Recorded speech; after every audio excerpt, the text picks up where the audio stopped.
Nithyanandam Paramasukadam Kevalam Jnanamurtim Dvandvatitam Gagana Sadrisham Tattvamasyaadhilaksham Ekam Nityam Vimalamachalam Sarvadhi Sakshibhutam Bhavatitam Trigunarahitam Sadgurum Tam Namami.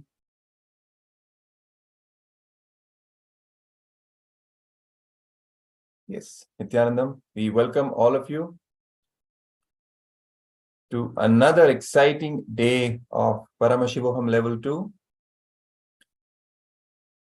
Today is the day 5 of this 21-day long yoga and meditation program offered by the Supreme Pontiff of Hinduism, Bhagwan Nithyananda Paramashivam, who is the reviver of KAILASA, the first Hindu nation, and the revival of the enlightened Hindu civilizational nation. So we have so far been introduced to and initiated into so many of powerful cognitions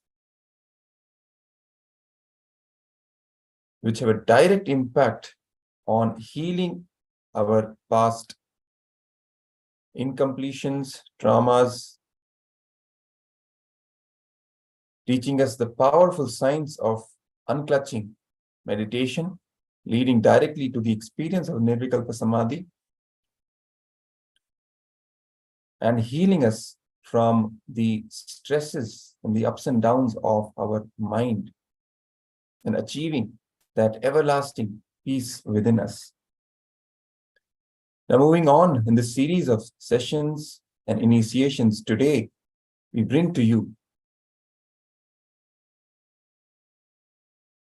the initiations into the processes of conquering our life and manifesting the reality that we want to manifest.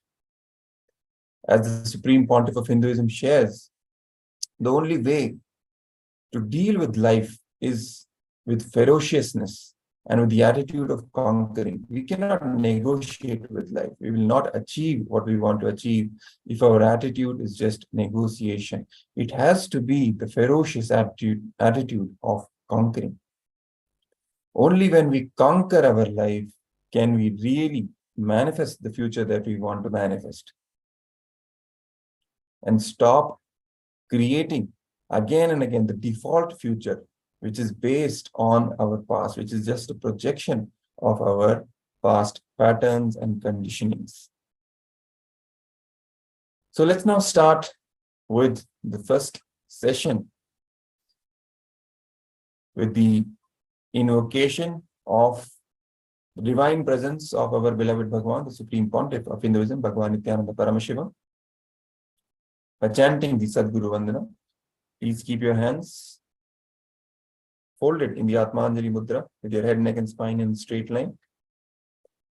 Chanting along with me. Nithyanandam Paramasukadam Kevalam Jnanamurtim Dvandvatitam Gagana Sadrisham Tattvamasyaadhilaksham Ekam Nityam Vimalamachalam Sarvadhi Sakshibhutam Bhavatitam Trigunarahitam Sadgurum Tam Namami.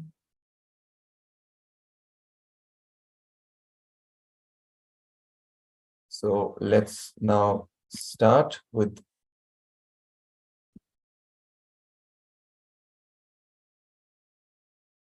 the first session, which is on the topic of chakras.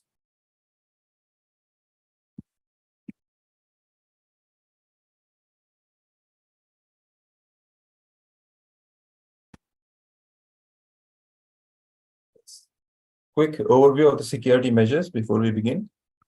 Security measure from the KAILASA National Security Agency. Photography, videography, audio recording of any kind is strictly prohibited during all the sessions. Be on mute and be on camera throughout the class. If you need to step out in an unavoidable situation only, please inform the digital security officer.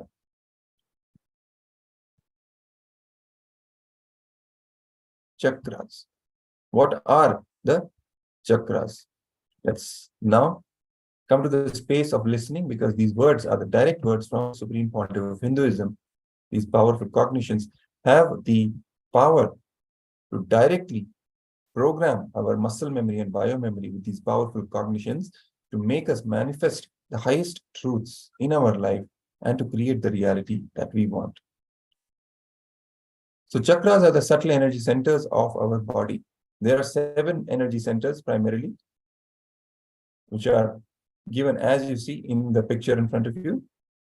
Starting from the bottommost, Mooladhara Chakra, the root center, then Swadhisthana center, Swadhisthana Chakra, the being center, Manipuraka Chakra, the navel center, the heart chakra, that is Anahata Chakra, the heart center, Vishuddhi Chakra, the throat center, Agnya Chakra, the brow center, between the 2 eyebrows, and Sahasrara Chakra, the crown center. Disease is only an imbalance in all these chakras because our body and mind are rooted in our inner consciousness.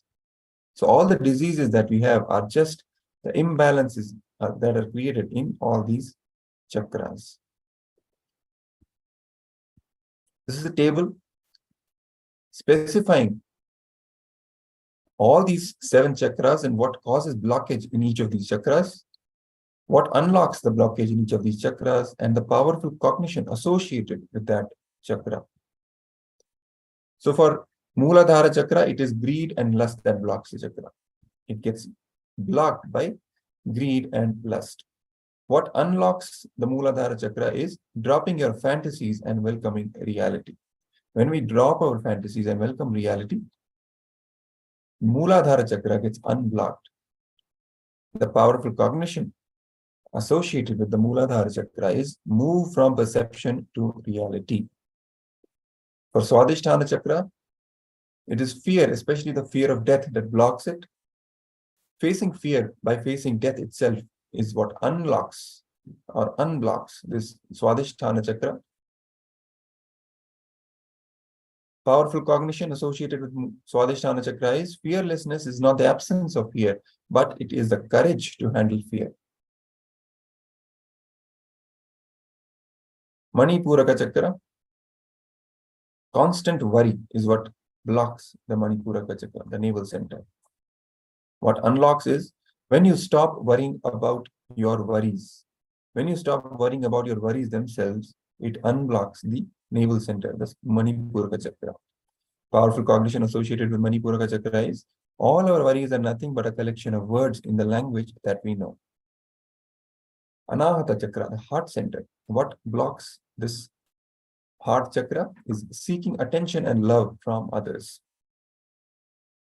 What unlocks it is express selfless love without expecting anything in return. So when we express selfless love towards others without expecting anything in return, that unlocks the Anahata Chakra. Powerful cognition associated with Anahata Chakra is responsibility, gives you tremendous control over your life and makes you a leader. Vishuddhi Chakra, the throat center. What blocks it is comparison and jealousy. What unlocks it is exhibit your individuality without worrying about others. Powerful cognition associated with Vishuddhi Chakra is you are unique. Agnya Chakra, what blocks it is seriousness and ego. What unlocks it is innocence, simplicity, and intelligence. And by shedding all forms of ego, this unblocks the Agnya Chakra. Powerful cognition associated with Agnya Chakra is drop your ego and dissolve in divine.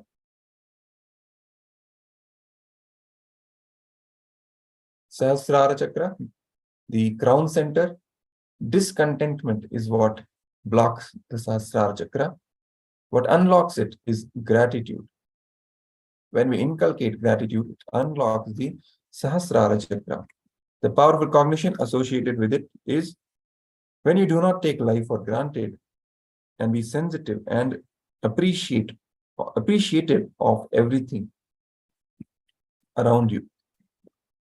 That is the powerful cognition associated with Sahasrara Chakra. All emotions like worry, lust, discontentment, jealousy, fear, ego, and attention need are purely because we find a connection between independent events, independent incidents, between independent thoughts, and create a concept for ourselves and start relating with that concept.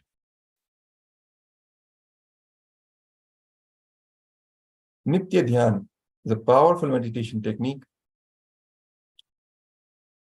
given by Swamiji, by the Supreme Pontiff of Hinduism, Bhagavan Nithyananda Paramashivam, which cleanses and energizes the vital energy centers in your body, which are responsible for the swaying emotions and stored negative memories. The Nitya Dhyana meditation is the powerful meditation which cleanses all these blockages and energies, the vital energy centers in your body, all these chakras, which are responsible for the swaying emotions and stored negative memories. Before we enter into this Nitya Dhyana meditation, directly being guided by the Supreme Pontiff himself, a quick disclaimer: any serious illness, heart condition, high blood pressure, pregnancy, or if you think you are pregnant, please avoid doing the Nitya Dhyana meditation. So let's now hear directly from the Supreme Pontiff of Hinduism as he guides us in performing the Nitya Dhyana meditation. Let's all be in the space of listening with our head, neck, and spine in a straight line. Be relaxed. Let's begin.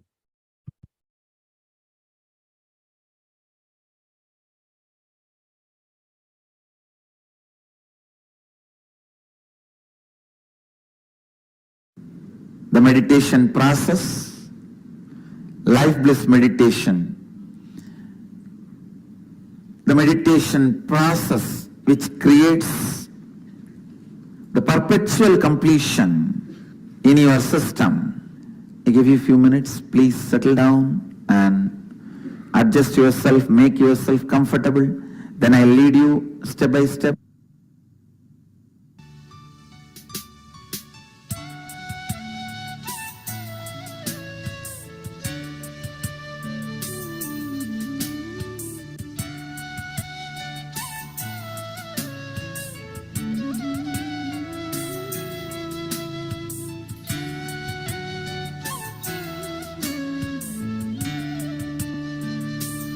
Yes. The first step, please understand, first step of the process is chaotic breathing, means awakening and arising the prana, life energy level in your body to its peak possibility. It is the most dynamic aspect. You can put your hands on the hip and start breathing as deep as possible and as powerfully as possible. It's like a hyperventilating you. That's all, nothing else. Hyperventilating. I can show you.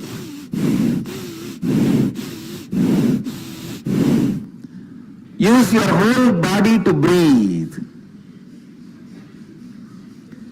The first step is 7 minutes. If you want, you can sit on your heels with knees and feet together in Vajrasana, or you can sit comfortably. But use your whole body and breathe. Use your whole body and breathe. I can demonstrate by myself. See here. Use your whole body and breathe as deeply as possible and as powerfully as possible, but as comfortably as possible. Let your whole body become alive. Let the hyperventilation happen in you.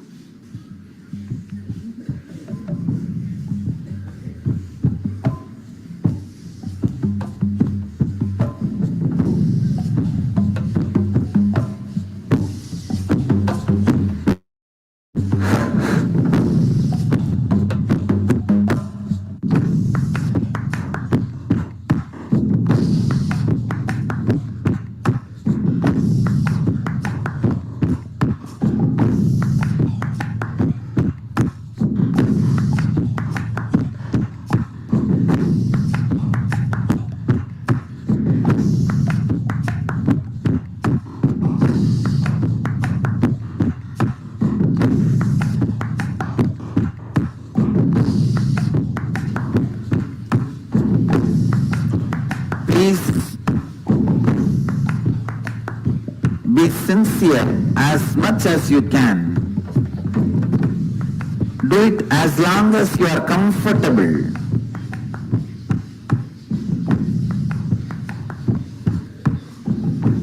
Just don't increase your high blood pressure if you are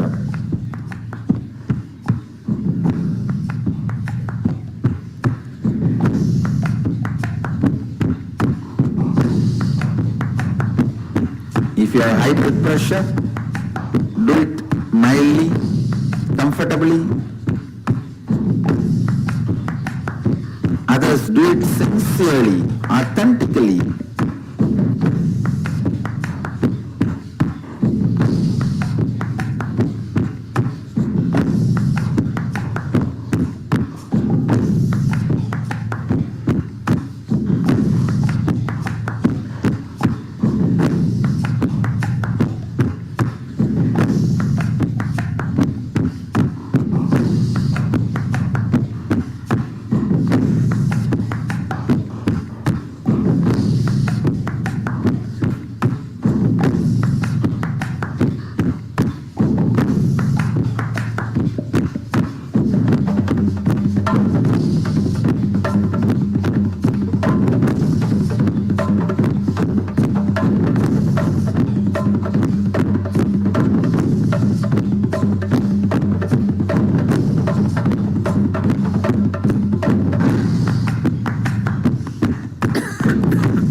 Now, move to the next step.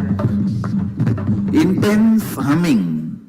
Sit in the same way, either sitting on your knees or sit comfortably, but hum as intensely as possible. Let your whole awareness be with the humming sound. It's almost like if you put your mouth into empty vessel and create a vibration, how it will be same way. Hum as intensely as possible. Let your whole body vibrate with that humming sound.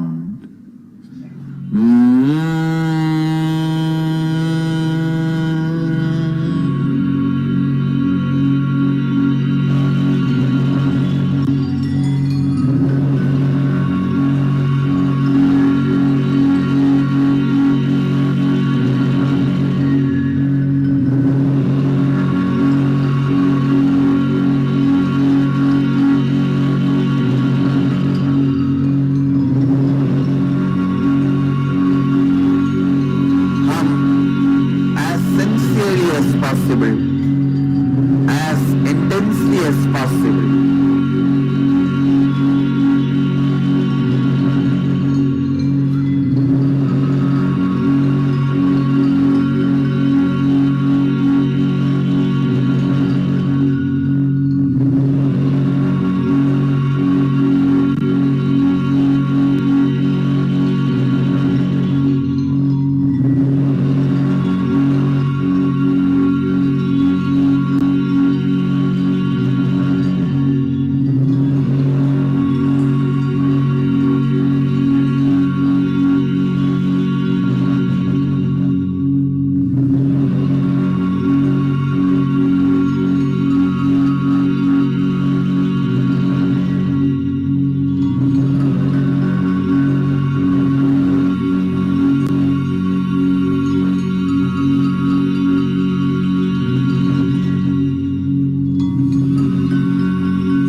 bring your awareness to the 7 energy centers in your body. I'll guide you step by step. First, the root of the spine. Visualize yourself a powerful, bright sun in your root center, the root of the spine.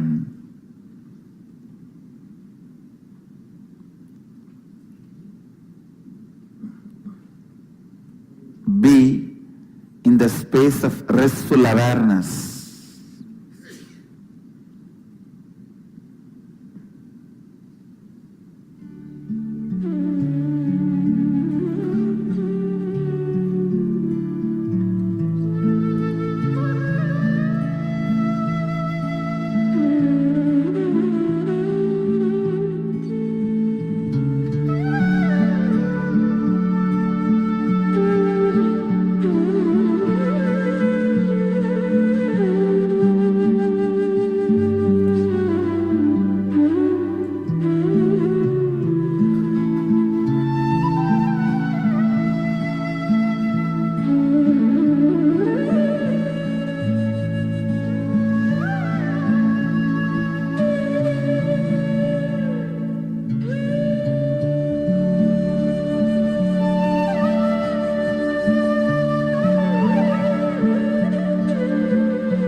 Your awareness to the spleen center, the spleen area.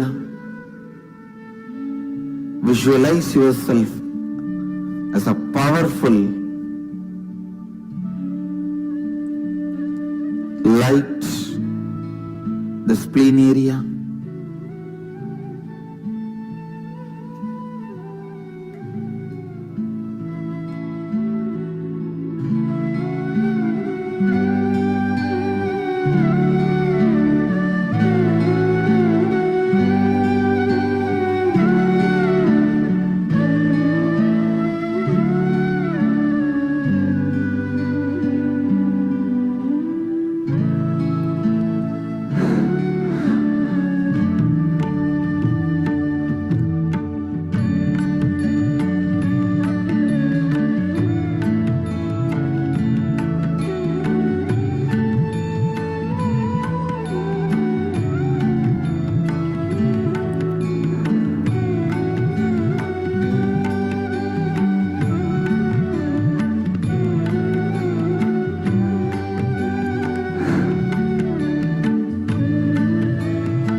Bring yourself to the navel center. See yourself in your navel center as a powerful light.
Bring your awareness to the heart center, center of the heart.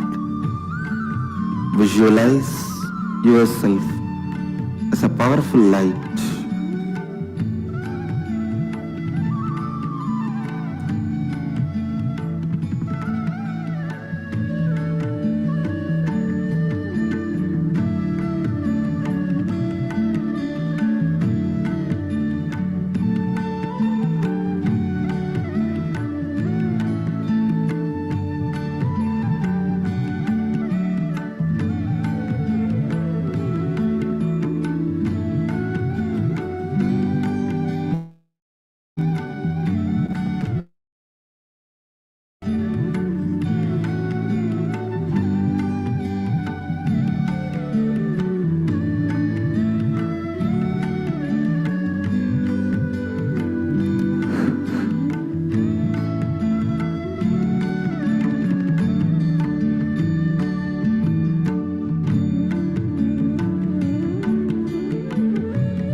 Now, bring your awareness to the throat center, Vishuddhi chakra.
Now, bring your awareness to the third eye, between both the eyes, Anya chakra. See yourself as a powerful light on the third eye.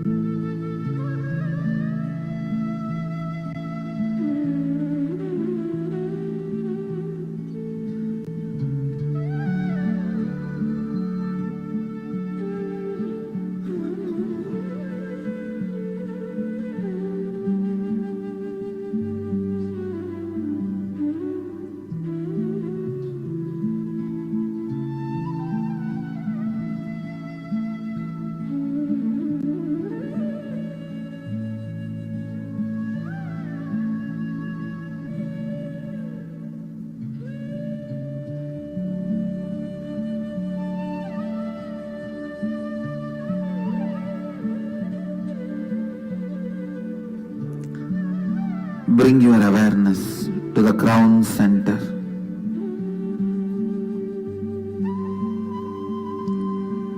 The top of your head, Sahasrara chakra. See yourself as a light on the crown center. With my integrity and authenticity, I bless you all. Let you all experience Kundalini awakening. Namah Shivaya.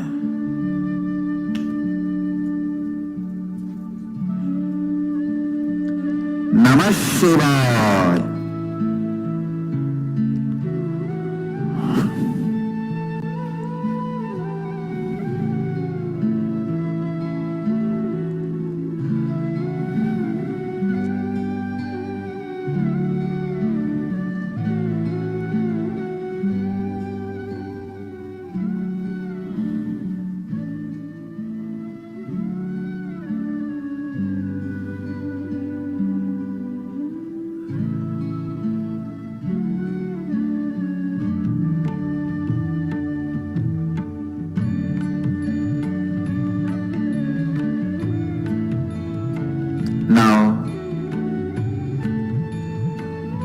Just relax, sit in the space of unclutched.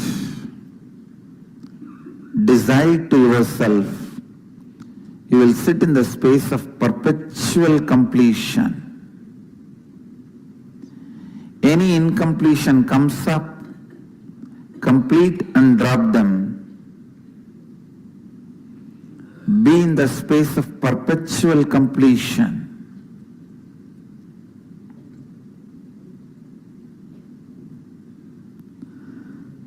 Any doubt, fear, powerlessness comes up in you.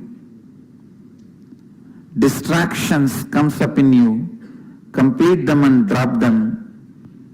Be in the space of perpetual completion, unclutched. I bless you all and initiate all of you. Let your Kundalini Shakti be intensely awakened.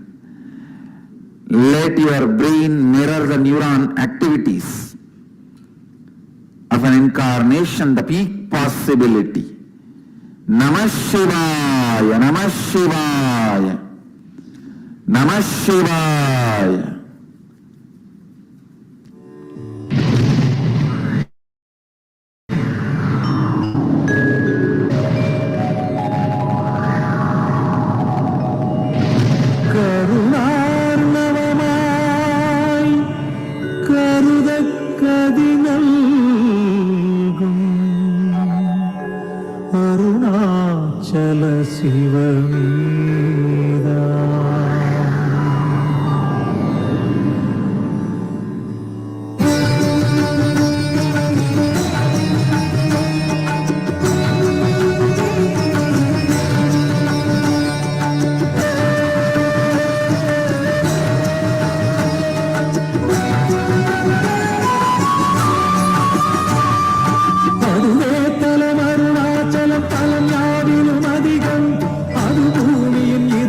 Maria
இதய பதியாமொரு மறுமத்தலம் பதியாமவன் அதிலே பதிவானொளி மலையாய் நிதம் அருணாச்சலமேனவே.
bless you all.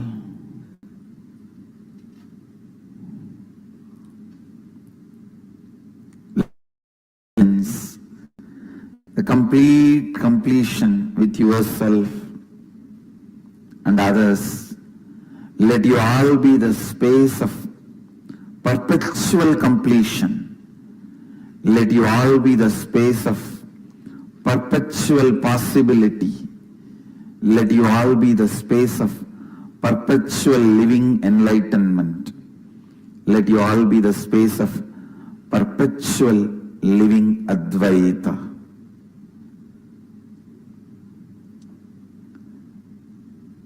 I request every one of you, please practice this life bliss meditation every day. The guiding music is available for free download in our website. You can download this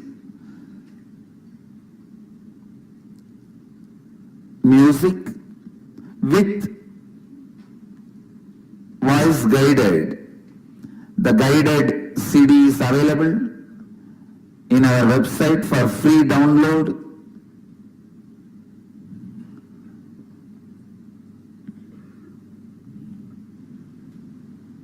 I request all of you to download this guided meditation CD from our website and practice this meditation every day and experience the happiness dose of happiness in your life. Let you all radiate with integrity, authenticity, responsibility, enriching and causing eternal bliss, Nithyananda. Thank you.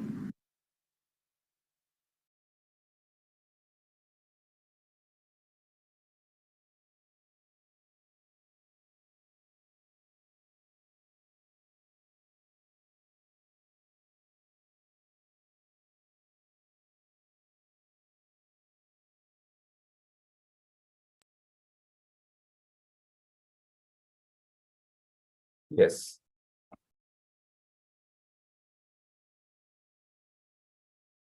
So after this beautiful meditation, Nitya Dhyan, the direct guidance of the Supreme Pontiff of Hinduism, Bhagavan Nithyananda Paramashivam, can now come back to the space of listening as we continue our session today, the fifth session.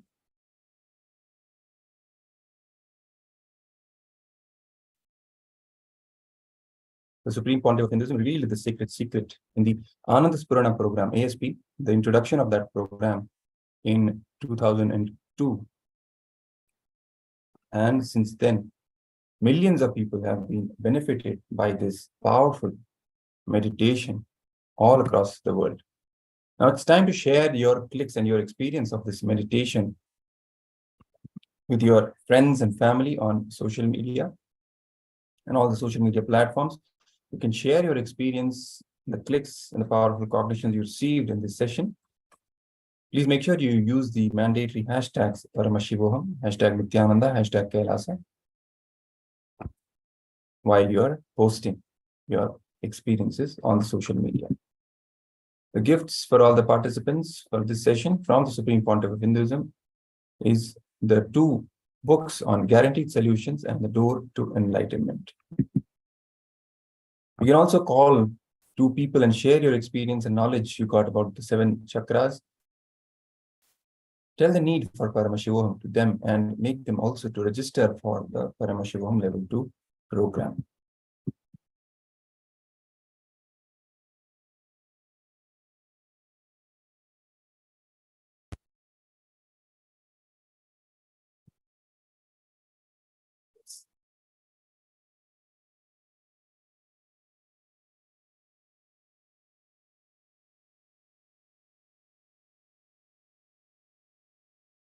So now, let's end the session formally with the Purna Mantra, reaching the state of complete completion after each session.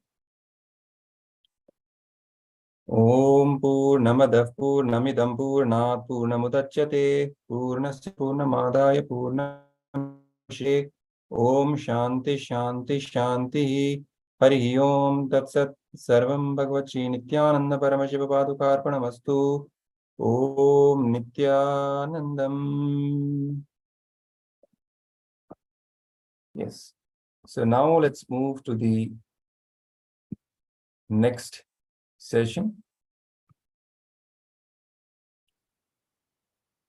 which is another guided session from the Supreme Pontiff of Hinduism.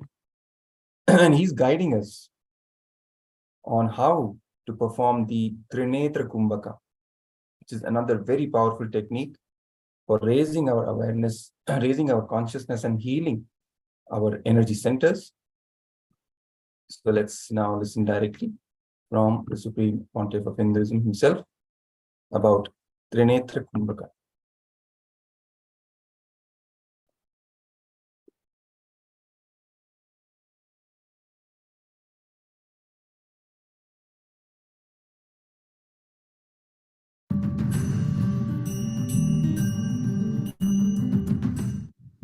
See, Mahadeva is giving a beautiful process of breathing to receive the state, space, and powers of Mahadeva. It's called Trinetra Kumbhaka. The Kumbhaka name itself is Trinetra Kumbhaka.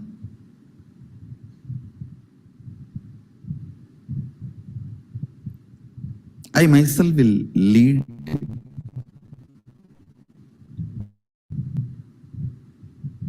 Let's spend few minutes. I'll intensely breathe that space of Sadashiva. You intensely inhale, and it literally like an explosion. It'll happen in your brain like an explosion. I'll give you the precise technique. Listen. It is not even technique, it's a special breathing. Inhale listen carefully. Inhale as slowly as possible, as much as possible, and hold the breath on your third eye. And as long as you can comfortably hold. Then again, don't exhale. Inhale through the right nostril as much as you can and hold the breath in the third eye as much as you can. Again, don't exhale. Inhale through both the nostrils and hold the whole thing in your third eye as much as you can. Then slowly exhale through the left. Understand? Inhaling through left, holding, inhaling through right, holding, inhaling through both, holding, then exhaling. Only seventh action is exhaling. But do the whole thing as much as you can. Don't pressurize yourself, especially if you have high blood pressure or any other serious heart conditions. Don't do. So seventh step, inhaling through the left, holding on the third eye, inhaling through the right, holding on the third eye, inhaling through both, holding on the third eye, then exhaling through the left. Clear? Only seventh step you are going to exhale.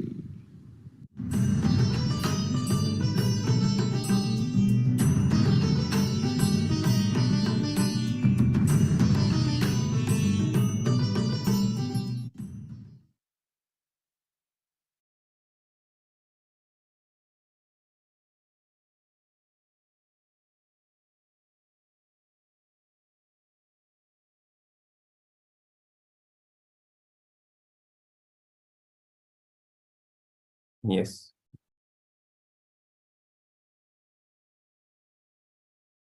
So this is the powerful technique of Trinetra Kumbhaga, which the Supreme Pontiff of Hinduism himself guided us on performing, on how to perform. We start by left nostril, then hold our breath in the third eye, then inhale from the right nostril without exhaling. Again, hold as long as possible comfortably in our third eye. Then, without exhaling, again inhale from both the nostrils and again hold in our third eye. Hold the breath as long as possible, and then exhale through the right nostril. And we perform this again and again regularly. It will help us cleanse our chakras and heal our patterns and raise our Kundalini energy. So let's now move to the next session on power manifestation.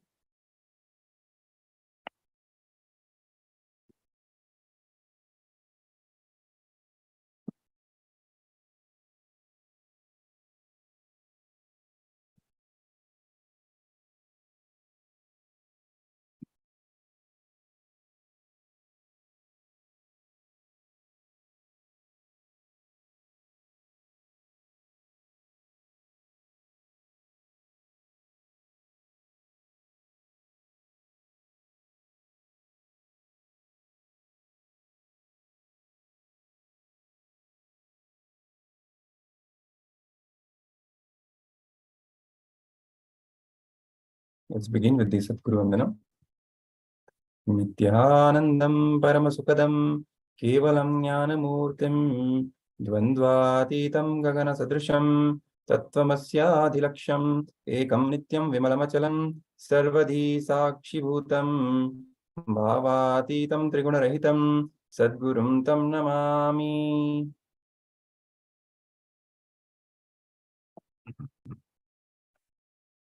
Security measures from KAILASA's National Security Agency. Photography, videography, audio recording of any kind is strictly prohibited during all the sessions. Be on mute and be on camera throughout the class. If you need to step out in any unavoidable situation only, please inform the digital security officer or the concerned Acharya. Extraordinary powers of the divine. Manifesting Shaktis. The Supreme Pontiff of Hinduism says, every jnana, that is the ultimate truth, mapped into your prajna, that is consciousness, manifests as prajnana, possibility and power of every being. Who is Paramashiva? Paramashiva is the primordial divinity in Hinduism, the ultimate reality and cause, which is self-effulgent, Swayam Prakasha, all-pervading, unchanging, beyond time, space, form, and causality. As the fundamental base of Avyakta, the unmanifest, and Vyakta, the manifest existence, he performs the Panchakritya, or the 5 cosmic acts of Srishti, creation, Sthiti, maintenance, Samhara, rejuvenation, Throbhava, pulling out of delusion, and Anugraha, liberating grace for all beings. Each of these cosmic acts correspond to the 5 faces, F-A-C-E-S, of Paramashiva. For example, in the Sadashiva Murti of Paramashiva, the 5 faces represent these 5 cosmic actions. Now the Supreme Pontiff of Hinduism shares and reveals the more powerful secret that each of these 5 faces is again constitutes 5 phases, P-H-A-S-E-S, of Paramashiva. For example, the Srishti, the manifestation phase, also goes through these 5 cosmic acts, which form the 5 phases of this phase. For example, manifestation is also manifested first. Manifestation is sustained, manifestation is destroyed, manifestation is pulled out of delusion, and manifestation is liberated. Similarly, for Sthiti, sustenance, the sustenance phase, the sustenance cosmic act, that also goes through these 5 phases.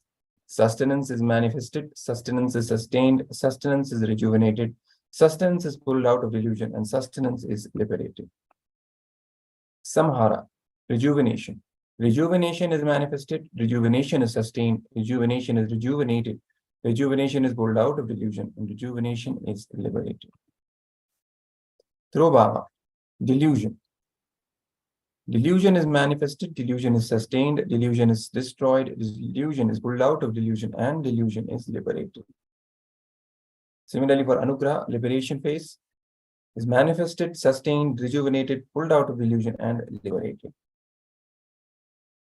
The Supreme Pontiff of Hinduism is the reviver of Kailasa, the ancient enlightened Hindu civilization, the great cosmic borderless Hindu nation, the first nation of Hindus. He is the incarnation, the avatar, the current living manifestation of Paramashiva himself. The Supreme Pontiff has made the science of our manifestation, yoga, and temple-based universities for humanity. Sovereign Order of Kailasa, led by the Supreme Pontiff of Hinduism, and Nithyananda Order of monks, nuns, and the Hindu diaspora are working for global peace and to give superconscious breakthrough to humanity. The Nithyananda Hindu University is the world's largest Hindu university with extended campuses in 150 countries.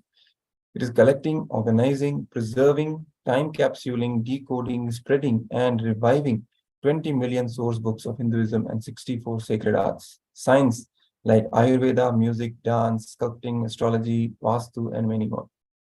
The Supreme Pontiff of Hinduism is the 293rd Guru Mahasannidhanam of Shyamala Pita Sarvagna Pitam, the ancient apex body of Hinduism, and the present emperor of Suryavamsha Surangi Samrajyam.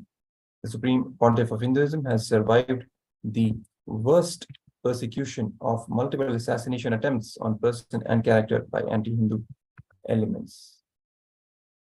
Kailasa's Paramashivoham is authenticated through 4 levels of evidences or pramanas. First is Shastra Pramana, the eternal, unchangeable truths revealed in the source scriptures. Apta Pramana, or the experiences and results of Aptas or authorities of Hinduism, the Vedic rishis and scientists who time-tested and verified the science.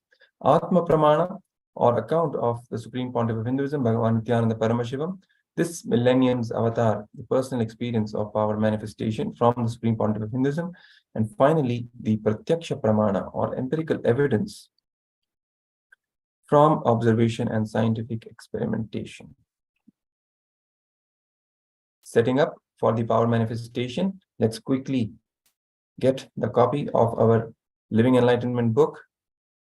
Get a pen and paper, an eye band to cover your 2 eyes, or an opaque cloth, and also make sure your camera with this timestamp application is ready. In the timestamp application, make sure the timestamp is clearly visible as well. The instructions for power manifestation session.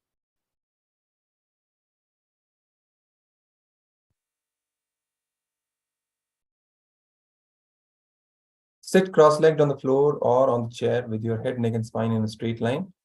Visualize Paramashiva has come down as Bhagavan Nithyananda Paramashivam from Kailasa. Remember Paramashiva in your third eye. Sit with this powerful cognition and meditate on it. Think intensely. You are Nithyananda Paramashiva. Anything else you think as your identity is delusion. Drop it. You are Nithyananda Paramashiva. Nithyananda Paramashiva. Get into the space of absolute unclutching to experience the state of Paramashiva. Complete completion to experience the space of Paramashiva. Oneness to experience the powers of Paramashiva. Intensely vibrating in Ajapa Japa, Om Nithyananda Paramashivoham, and deep feeling connection with Bhagavan to experience the being of Paramashiva. The power of the third eye, the Agnya Chakra, is what we are going to manifest. The Shastra Pramana for the power of the third eye, the scriptural reference comes from Vijnana Bhairava Tantra. The shloka goes as Kapala antam mano nasya tishtanmilitanochanaha kramena manaso dadhyat lakshayet lakshyamuttamam, which translates to, by fixing the mind on the inner space within the crown center and sitting stably without any movement, having the eyes closed in succession, by that stability of the mind and inner space, through the power of the third eye, one directly sees the ultimate goal, Laksham, by having the vision beyond the sight that reveals any object or place, attaining the space of oneness with the source, Paramashiva. Apta Pramana. Mahavishnu foresees the manifestation of Kartikeya from the third eye. This is from the Kumara Khanda of Rudra Samhita Shiva Mahapurana. Sri Vishnu said, by the method of the emitting of the life-filled energy, Viryam from divine third eye of Paramashiva onto the ground, will certainly be from that life-filled energy, the son of Paramashiva named Skanda will be born. Atma Pramana, the enlightenment experience of the Supreme Pontiff of Hinduism himself, the 360-degree vision. Vishakha Nakshatra, Subramania's enlightenment day, at the feet of the Arunachala hill, at the foothills, there is a place called Kumara Kundram, a coral hillock on a rock, where Devi became enlightened. I was doing self-inquiry without even my knowledge. Who am I? Who is having the pure experience? Who is the guy who is suffering? Who is having the pain? Around sunset and moonrise, means after 4:30, before 6. It was a sudden click. It was not step-by-step experience. Suddenly something opened in me. I was actually with the closed eyes. Means now I know who is the experience, life, alive, being present in everything, experiencing. I could see literally all the sides, 360 degrees this side and 360 degrees this side. Not only I was able to see one side for the temple, the hill, the other side, main temple, every plant, stone, the sky above me. I was able to see the whole at a time simultaneously without turning my head or opening my eyes. This is the first enlightenment experience that the Supreme Pontiff of Hinduism himself had in his sacred hometown of Tiruvannamalai, sitting on a rock on the coral hillock in Pavadakundra, when even with the closed eyes, he could see everything around him, 360 degrees. And not just seeing, he actually felt one with everything. That was a powerful Nirvikalpa Samadhi experience he had, which forms the Atma Pramana for the power of the third eye, the existence of the third eye. Now, the Sakshi Pramana is from the experience of the power manifestors, the participants themselves. For example, we have one sharing from a participant who manifested this power of third eye from power of blindfold reading. The participant says, this is from 2019, 4th September. Third eye reading of cards. Swamiji showed what was on the card and I drew it while the card was not visible. Here was shown a mouse facing forward and a pair of boots. When I turned the card over, I saw it was what I had drawn. So whatever was actually printed on the card, the participant drew exactly the same without looking at the card through the two eyes. Only with the help of the third eye, the participant saw what was drawn on the card and drew the same form on a piece of paper. And you can even see as the evidence. So this forms Sakshi Pramana of the participant. Now, let's manifest the power. First power in this round is the blindfold reading, seeing a picture with the two eyes closed, only with the help of the third eye. 5-step guidelines. First, let's open the Living Enlightenment book and receive the powerful cognition. Let's take a minute and receive the powerful cognition from the Living Enlightenment book.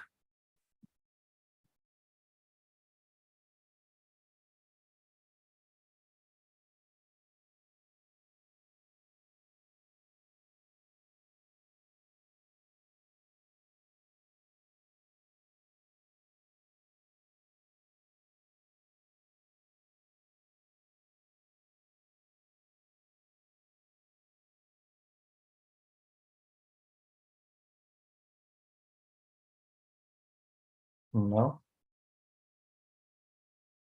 turn on the video recording with the timestamp application and tie your eye bands.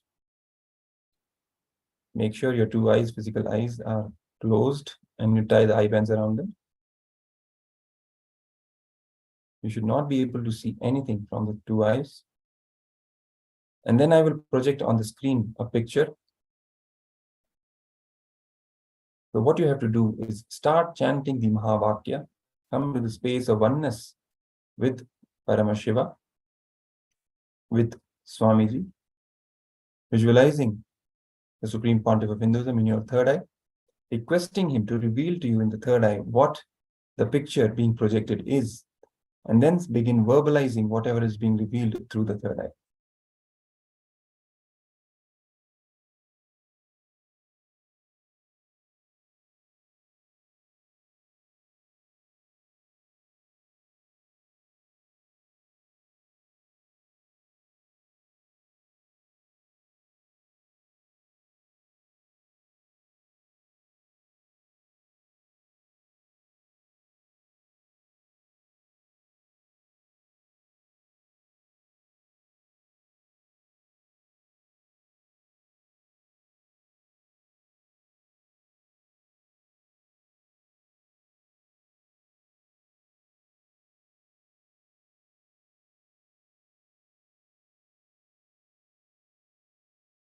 Yes.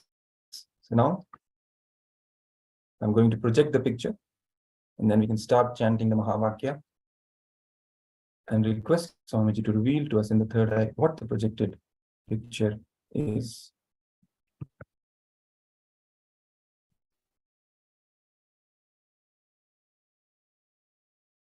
Yes, the picture is being projected right now. Let's start chanting the Mahavakya and begin verbalizing whatever is being revealed to you in the third eye. Let's begin.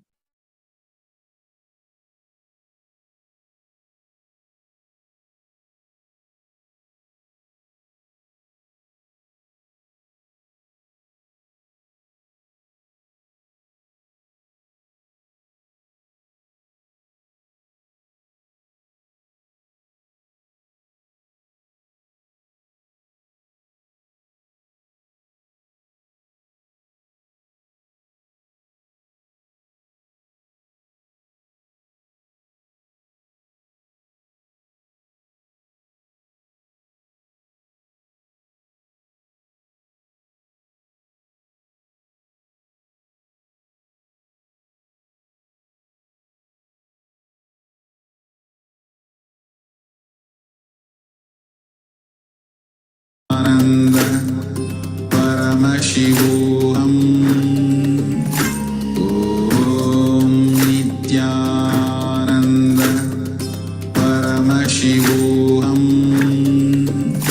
Om Nithyananda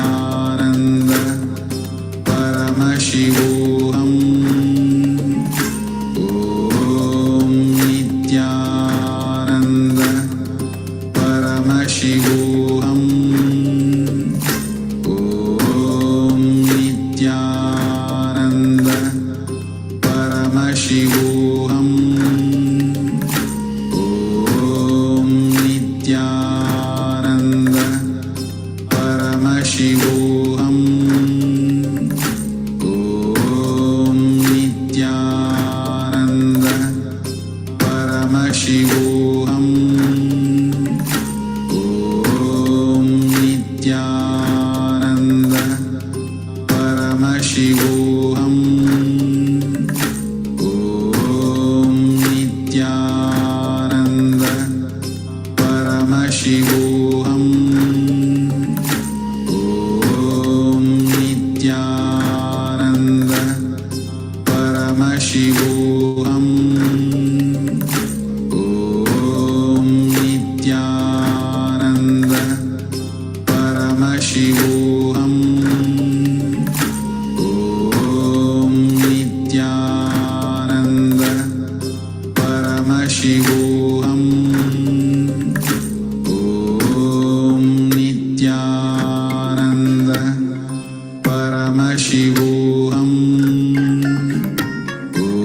Om Nithyananda Paramashivoham.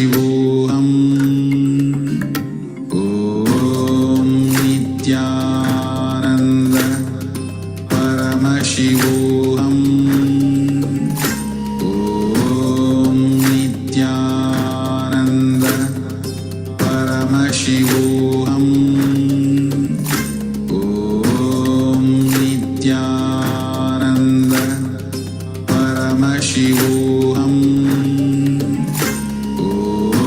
Nithyananda Paramashivoham. Om Nithyananda Paramashivoham. Om Nithyananda Paramashivoham.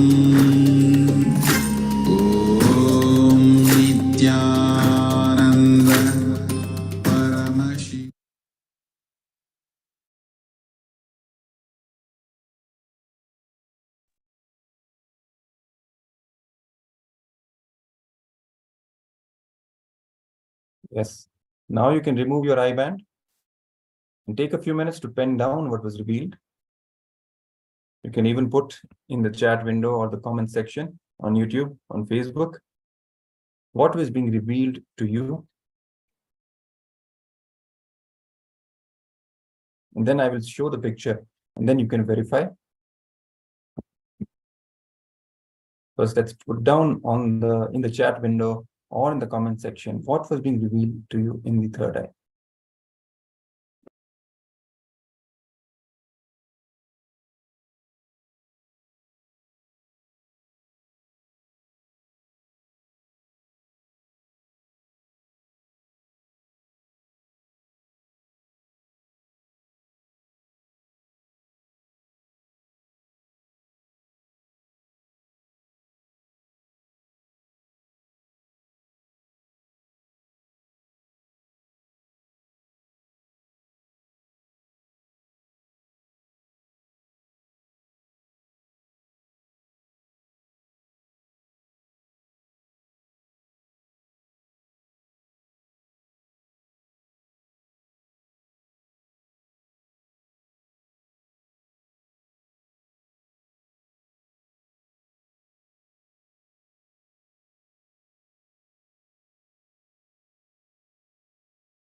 Yes.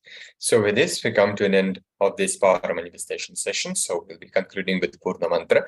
So let us sit straight with the head, neck, and back in a straight line, connecting with Swamiji in our third eye. Om Purnamadah Purnamidam Purnat Purnamadachyate Purnasya Purnamadaya Purnamevavashishyate Om Shanti Shanti Shanti Hari Om Tat Sat Sarvam Bhagavat Shri Nithyananda Paramashivam Padukarpanamastu Om Nithyanandam. Yes, so please stay connected. We will be starting the next session immediately.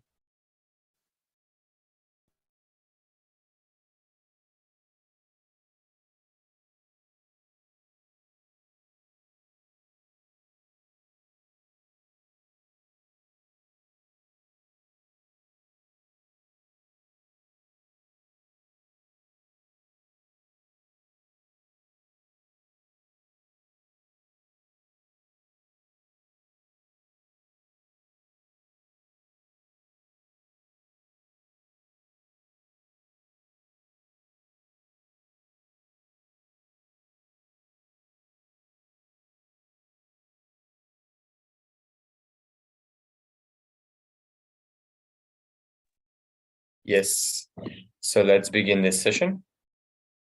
We'll be starting this session with Sadguru Vandanam. So sit straight with the head, neck, and back in a straight line, connecting to Bhagavan, Swamiji, the Supreme Pontiff of Hinduism, Nithyananda Paramashivam in our third eye, and chanting this Sadguru Vandanam. Nithyanandam Paramasukhadam Kevalam Jnanamurtim Dvandvaditam Gagana Sadrisham Tattvamasya Ekam Nityam Vimalamachalam Sarvadi Sakshi Bhutam Bhavatitam Trigunarahitam Sadgurum Tam Namami.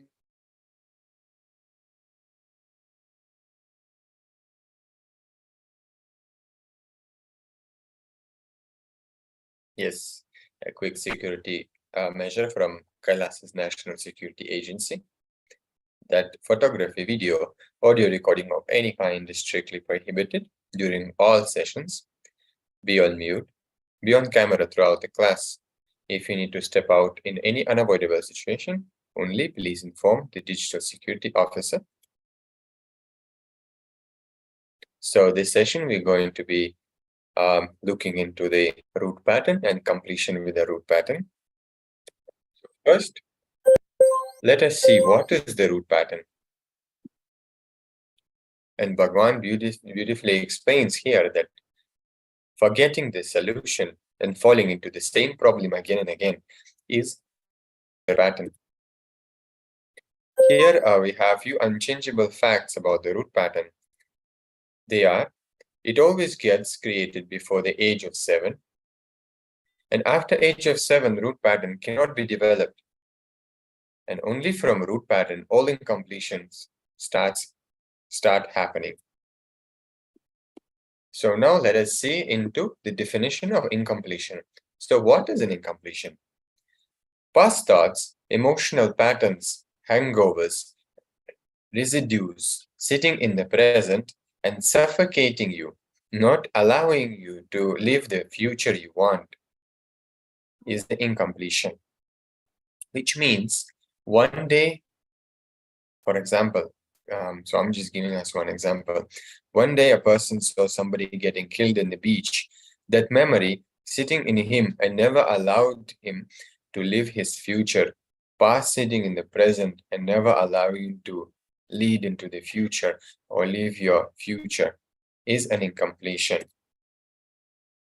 All patterns boil down to one root pattern.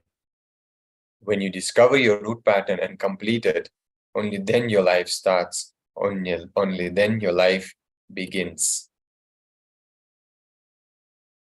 So now let us see how the root patterns actually get created. See, your root pattern is basically our first incident when you're getting overtaken by some very strong emotion, when you lose yourself of, a feeling of being centered and that oneness harmony with everything, right? When that emotion happens, your first inner image, your outer image and life image is created, and all these three plus together is called the root pattern. Here we have a Shastra Pramana from Bhagavad Gita, which goes as Shri Bhagavanu Vacha Urdhvamuladhashakam Ashwatham Prahuravyayam Chandamsi Yasya Varnani Yastam Veda Savedavite. This is chapter 15, first verse of the Bhagavad Gita. So here Bhagavan says, there is a banyan tree which has its roots upward and its branches down, and whose leaves are the Vedic hymns. One who knows this is the knower of the Vedas. And we have commentary for this verse is, the entanglement of this material world is compared here to a banyan tree. For one who is engaged in fruitive activities, there is no end. There is no end to the banyan tree. He wanders from one branch to another, and to another. The tree of this material world has no end, and for one who is attached to this tree, there is no possibility of liberation.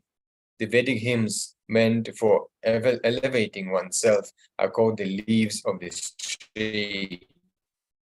These trees' roots grow upward because they begin from where Brahma is located, the topmost planet of this universe. If one can understand this indestructible tree of illusion, the one can get out of it. The Apta Pramana is from Patanjali Yoga Sutras, which goes as Viparayo Nithyananda Matodrupa Pratishtam, which translates as interpreting based on past conditioning leads to misconception or wrong understanding. And Atma Pramana from the life of Supreme Point of Hinduism, where Swamiji shares his experience, also presented now on the slides. Now let us see how root patterns affect our life.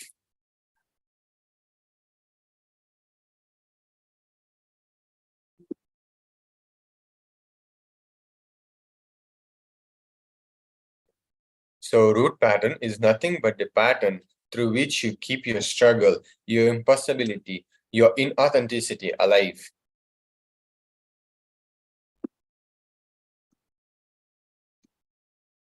A root pattern causes self-denial in you.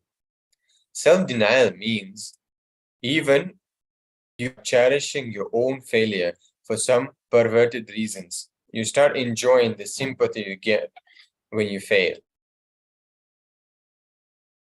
Till you find your root patterns and complete with it, you will not have the desired results from any spiritual technique.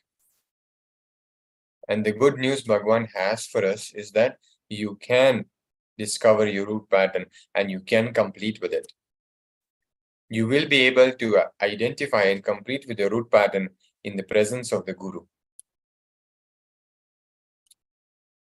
Now, let us see the video where Bhagavan himself speaks about the root pattern and completion with the root pattern.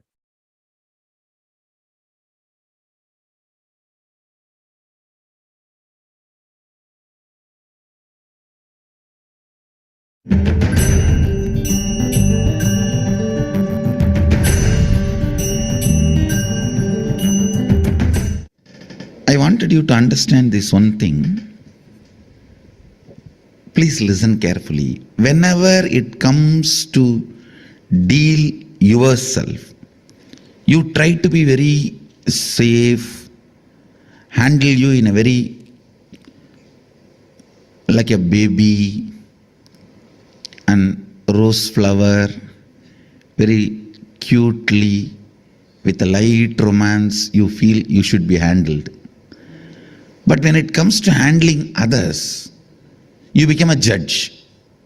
See, for you, you are a liar. For others, you are a judge. because of this childishness, the many cognitions you build, when you repeat again and again, suddenly all that will start breaking. All that will lose power over you. Very simple. Very, very, very straightforward, simple. Just few lines. Listen to this few lines carefully. 1. Try to remember the earliest, as far as your memory goes, the earliest first time you felt powerless, either by fear or guilt or weakness. First time when you felt powerless. It can be as simple as your mother made you sit on the dining table, or you were playing in the rain and your mother slapped you and dragged you inside the room, or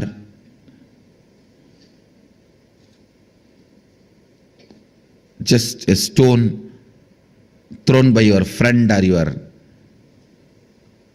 brother has hit you. It can be as simple as this, or your sister snatching the ice cream. Now usually sisters don't snatch, only brothers snatch. Now I have seen, sister is the best relationship. I grew up in large family. Sister is the best relationship. It can be as simple as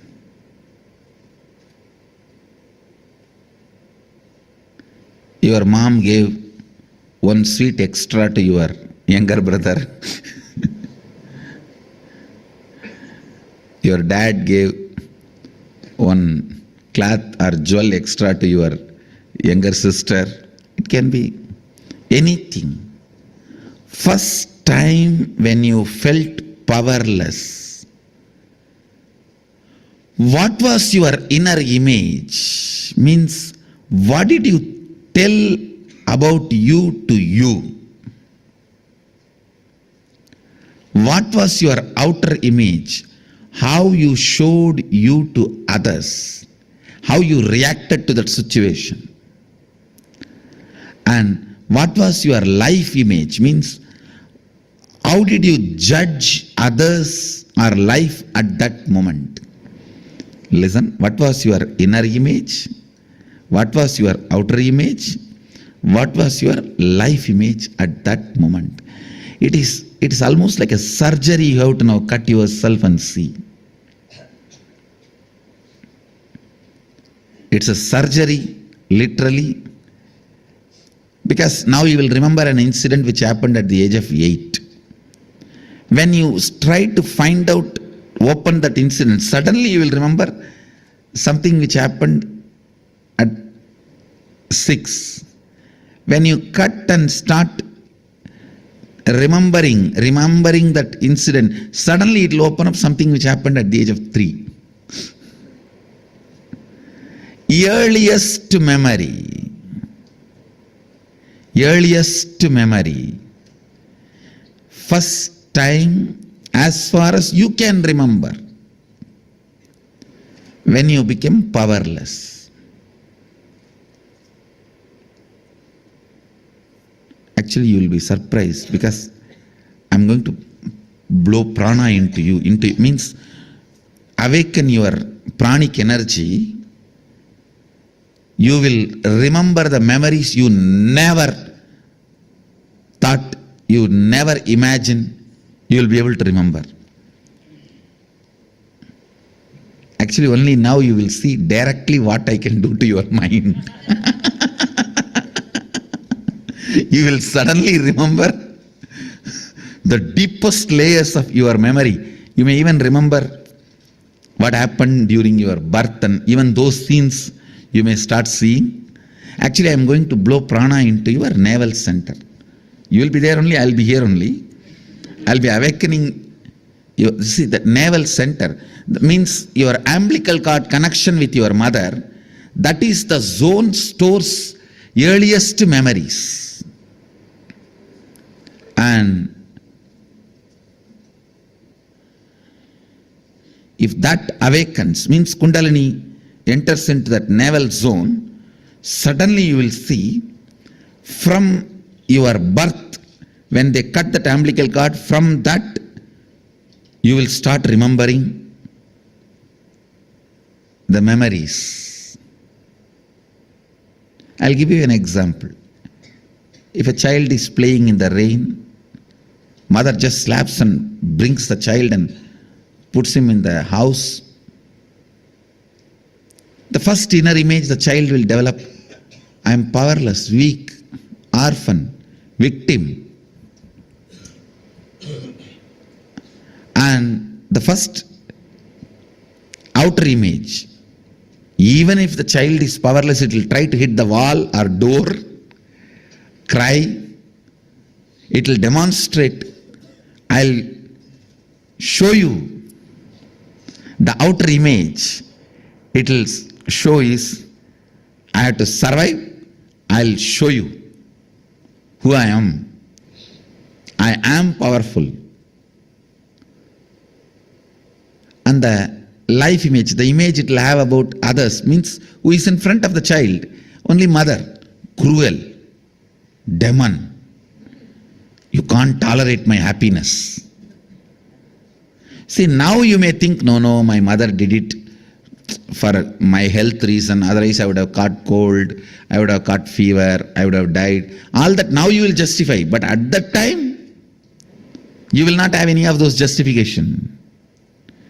With that intelligence, you will create only this cognition. All of you are getting it? Actually, I am going to churn and awaken the Kundalini Shakti on your navel. How many of you understood this example? When the child is dragged, there are 3-4 rules. Always root pattern will be formed before the age of 7. So the first incident you find will be before the age of 7.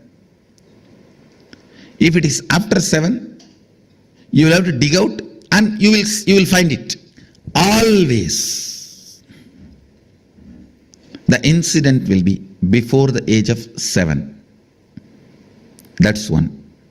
Second, all major sufferings, whether it is physical or mental, you go through in the life will be connected to that root pattern. It is the root pattern responsible for serious physical or mental sufferings you go through. It starts only from there.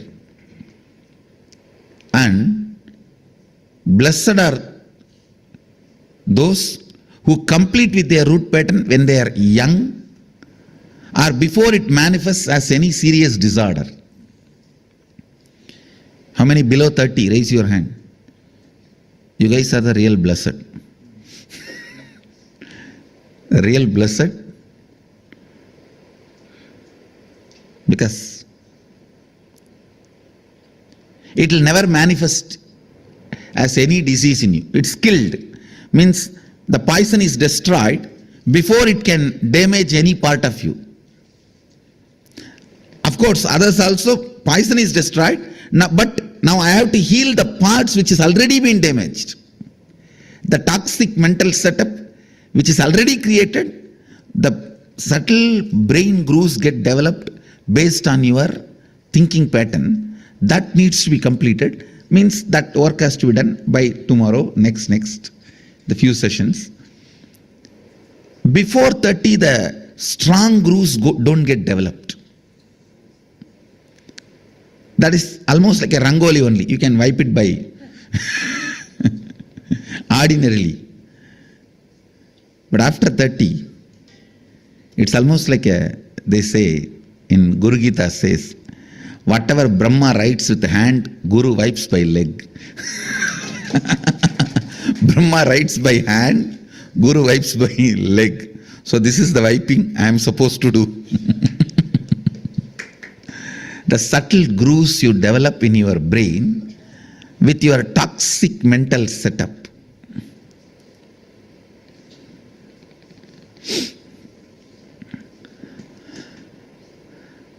Now only you are entering into the most serious or important part of inner awakening. Please understand. Last 4 days is more like a warming up session. I am introducing some concepts, some theories, some simple techniques, some simple, very entertaining processes. Today we are entering into a very serious transformation where literally many of your past loads will be wiped from you. Means you will forget them. It will just not be there. It will just not be there. But that not there zone, you would have never imagined can happen to you. You understand? See, you can never imagine some heavy load from you can be taken away once for all. So now this is the process we are going to enter. So much of load will be taken away once for all.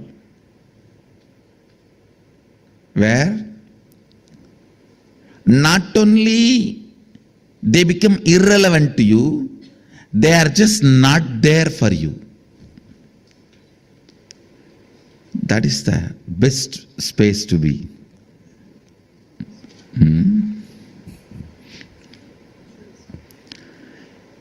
Your root pattern again and again repeats and hurts you deeply. One more thing, how many of you understood? Yesterday in that whole samskara dahana kriya, many of your sufferings are almost like a same type. Same type only, your sufferings, your patterns, the way you torture yourself is the same type. How many of you understood that?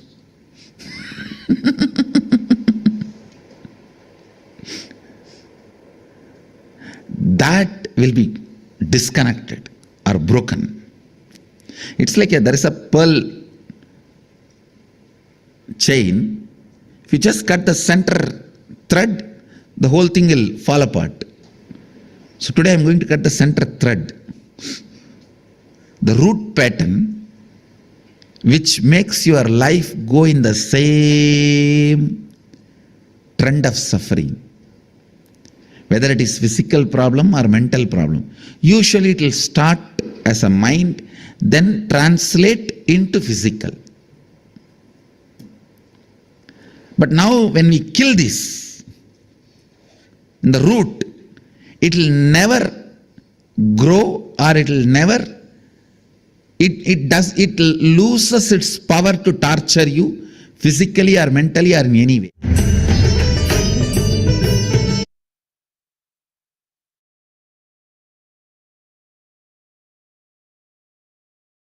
Yes. So now we will we'll start the meditation.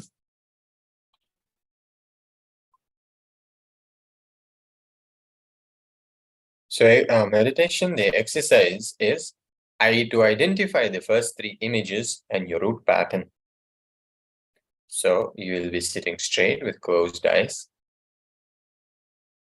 and we'll be reliving the first root incident when you felt powerless. So there are a few steps to be followed for this meditation. So first, you will be identifying the earliest incident which made you powerless. Then second is we will be reliving the incident and few times intensely. Reliving means you will be not just remembering, okay, this happened, that happened, and all that. You will be actually putting yourself into that same very experience which you felt when you were at that time, that moment. You'll be intensely reliving it, means living it again. Okay, so how Swamiji says that all karma is something which we have not gone through totally, so we will be doing it now. We will be totally going through that very experience when we develop this root pattern. So when you be going through this reliving experience, your root pattern will become very clear to you. Then let us see What was your inner image from that incident? What is the outer image that you have projected in that incident at that moment? And then what is the life image you created from that incident at that moment?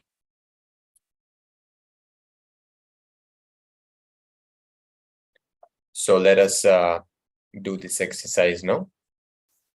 Let us start.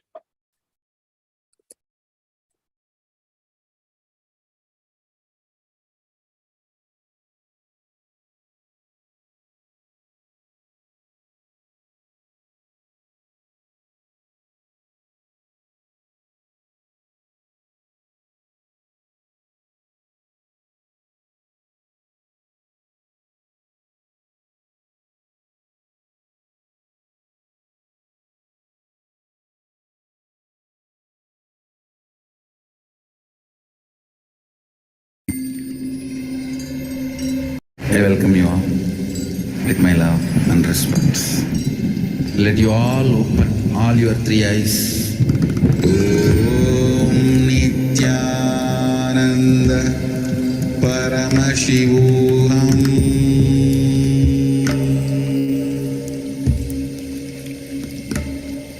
Om Nithyananda Paramashivoham.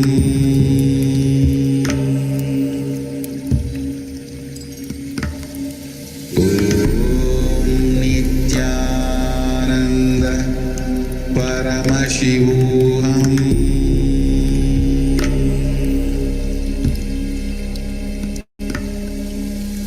Om Nithyananda Paramashivoham. Om Nithyananda Paramashivoham.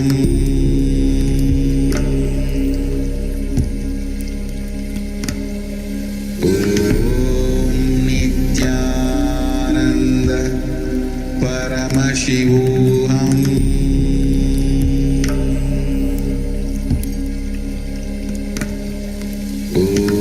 Om Nithyananda Paramashivoham. Om Nithyananda Paramashivoham. Paramashivoham.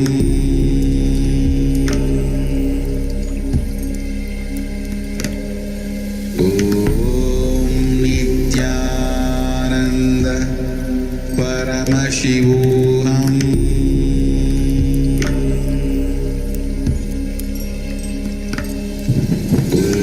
Om Nithyananda Paramashivoham.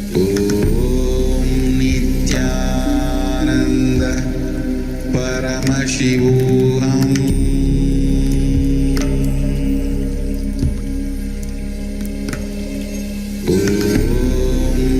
Nithyananda Paramashivoham.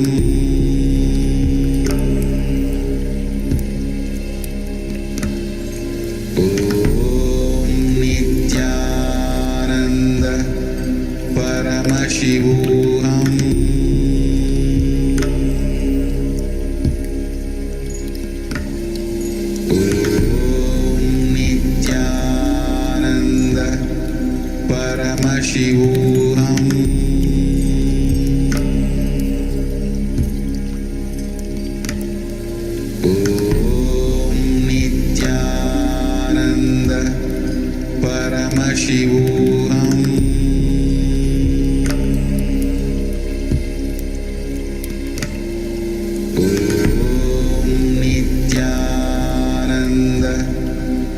Paramashivoham. Paramashivoham.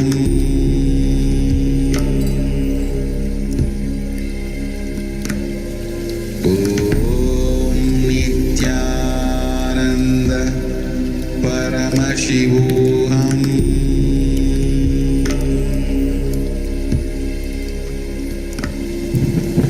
Om Nithyananda Paramashivoham.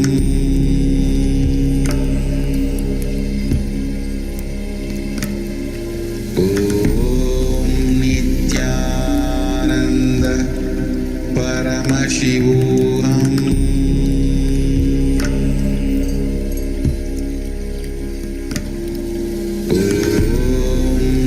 Nithyananda Paramashivoham.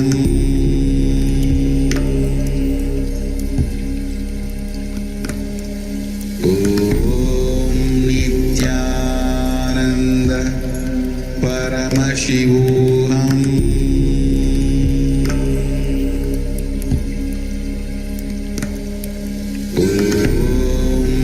Nithyananda Paramashivoham.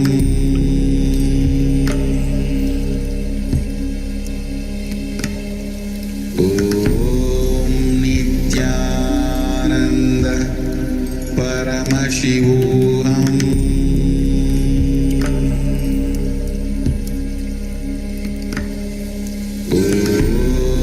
Nithyananda Paramashivoham.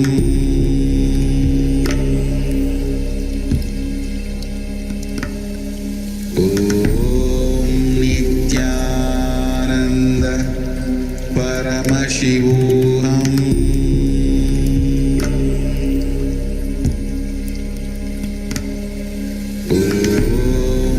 Nithyananda Paramashivoham.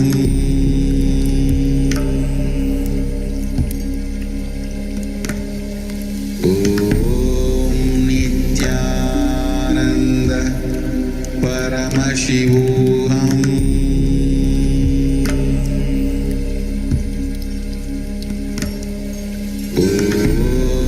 Nithyananda Paramashivoham.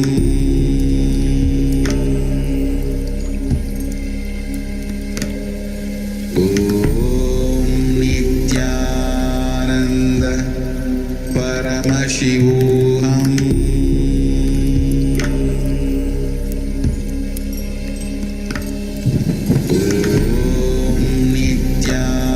Nithyananda Paramashivoham.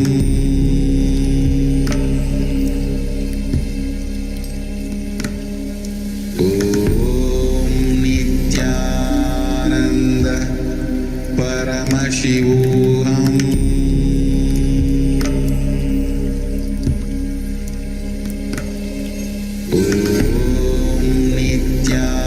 Nithyananda Paramashivoham.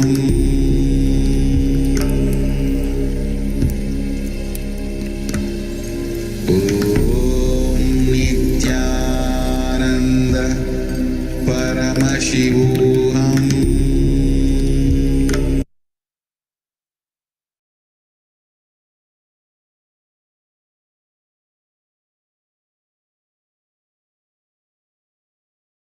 Yes. So now, after this completion process, let us share our experiences on the social media, share our experience and clicks which we got during the session. We can use Facebook and Instagram, so we can share our experiences with relevant hashtags. Some of the hashtags you can use Paramashivoham level 2 and KAILASA.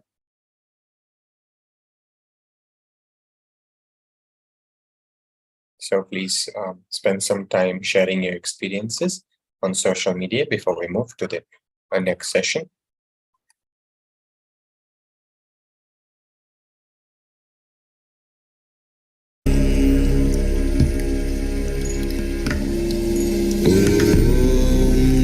Nithyananda Paramashivoham.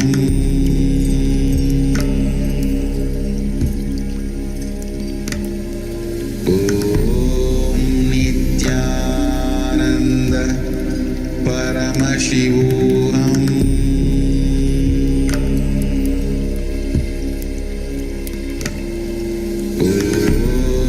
Nithyananda Paramashivoham.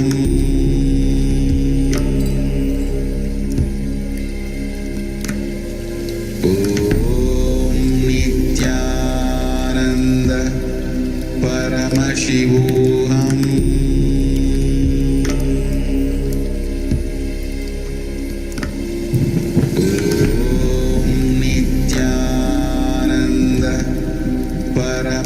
Paramashivoham.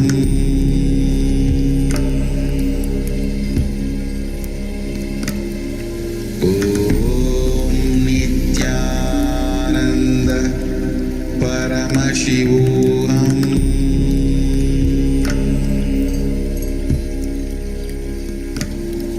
Om Nithyananda Paramashivoham.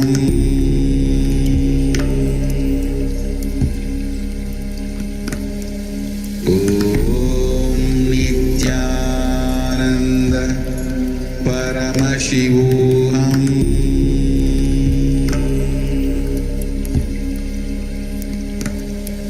Om Nithyananda Paramashivoham.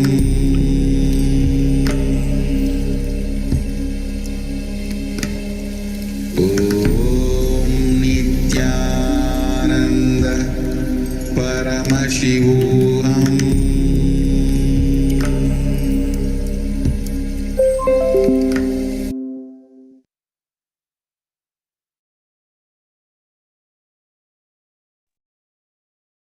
Yes, so with this, let us conclude with this session with the Purna mantra.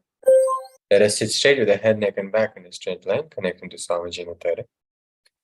Om Purnamadah Purnamidam Purnat Purnamudachyate Purnasya Purnamadaya Purnamevavashishyate Om Shanti Shanti Shanti Harihi Om Tat Sat Sarvam Bhagavat Shri Nityananda Padukarpanamastu Om Nityanandam. Yes, so we'll be starting the next session, which is the power manifestation session, and immediately after the session, please stay connected.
Yes, so let us start the power manifestation session with Sadhguru Vandanam, connecting with Swamiji Natara.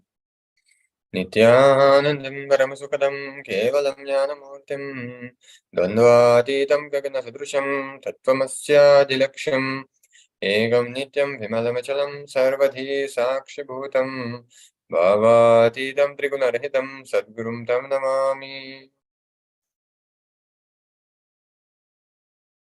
Yes.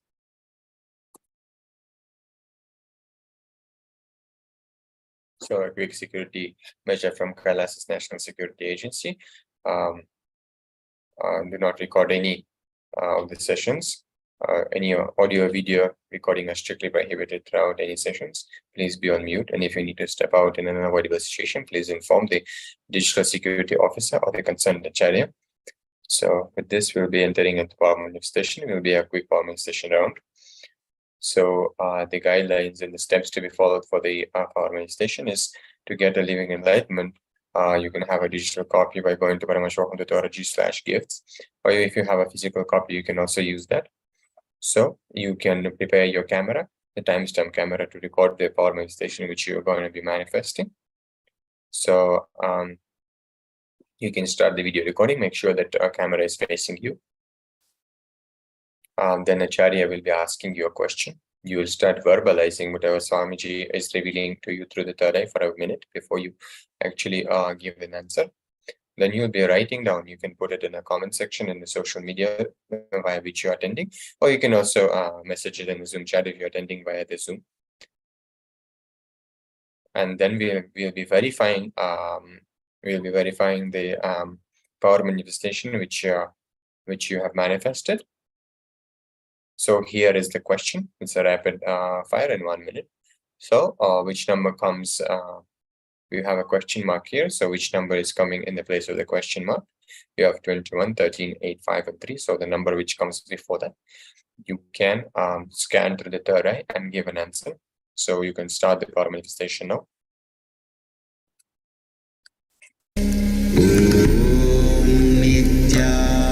Nithyananda Paramashivoham.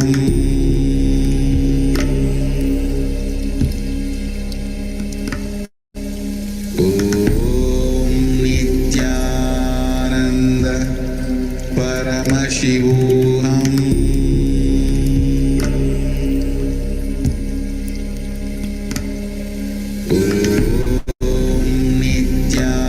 Nithyananda Paramashivoham.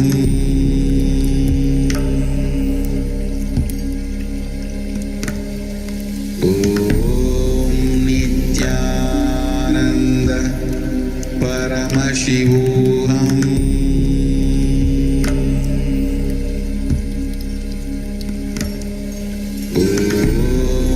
Nithyananda Paramashivoham.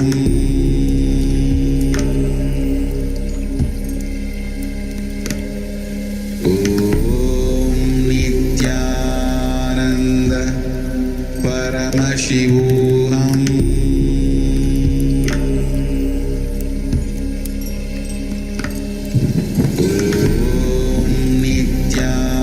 Nithyananda Paramashivoham.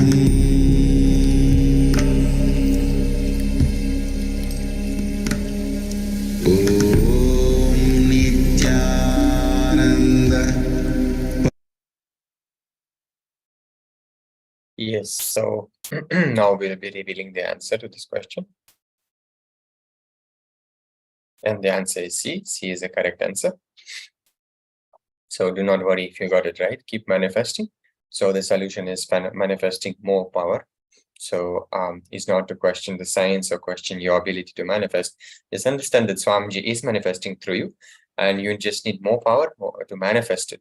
More feeling connection, more oneness with Swamiji to manifest it. So please focus on that and manifest more power, and we'll move to the next round. Question here: if it takes 5 machines 5 minutes to make 5 widgets, how long would it take 100 machines to make 100 widgets? So please start scanning. Please start scanning for this answer and requesting Bhagwan, the Supreme Pontiff of Hinduism, to reveal the correct answer for you. And you can start verbalizing the answer and then pen it down in a Zoom chat if you're attending via Zoom. Or if you're attending via social media, you can start posting your answers on the social media platforms in the comment section below.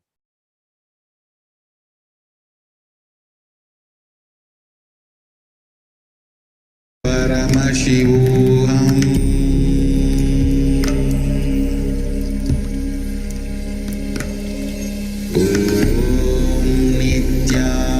Nithyananda Paramashivoham.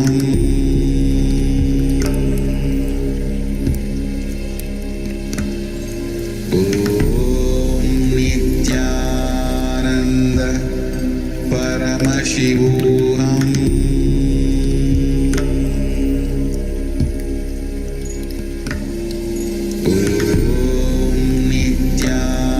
Nithyananda Paramashivoham.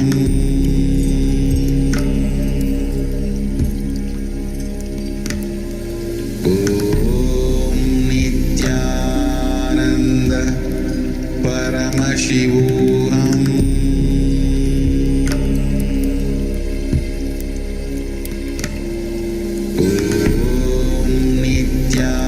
Nithyananda Paramashivoham.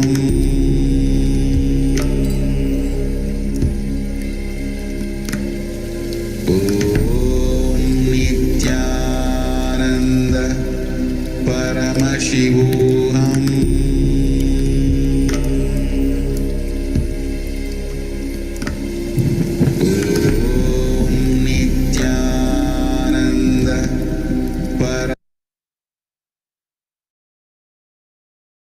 Yes, so now we'll be revealing the answer. So the answer is 5 minutes. And we have an explanation here. For most of the people, your instinct might be told you to, to say 100 minutes. Fortunately, it wouldn't take quite so long. From the question, we can determine it takes exactly 5 minutes for one widget machine to make one widget. Therefore, it would take 5 minutes to make 100 widgets from 100 widget machine. So this 5 is the correct answer. So you can share now your experience of power manifestation. If you have recorded the video, you can stop the video recording now, and you can share it by going to KAILASA's SPH Nithyananda Paramashivam official Facebook account. In the event section, you can share your power manifestation experience in the video. You can put hashtags like KAILASA Paramashivoham and Nithyananda. You can also use any other hashtags that you feel are appropriate here. So let us spend a few minutes in this exercise. Yes, my Nitya Guru Prasadini is telling I need to practice more. Yes, ma, exactly. So the more and more you practice the power of manifestation, the more and more Swamiji manifesting through you. So it's all about like connecting with him and like chanting the Mahavakya and just feeling that oneness connection with Swamiji. And through that, Swamiji, just through that playful like conscious relationship which you have with him, he will be revealing all of the answers. So just instead of focusing on, okay, how I can get the correct answer, focus on, hey, how I can enjoy the Swamiji's presence through this power manifestation. Then only you will see that results also will start happening. So yeah, so you can focus on that. You're absolutely right. So now let us take a few minutes to share this our power manifestation experience videos which we have recorded. So we'll have maybe a few minutes for this exercise before we move to the next session.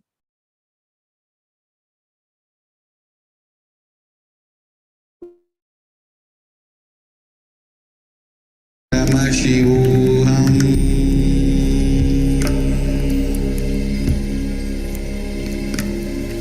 Om Nithyananda Paramashivoham.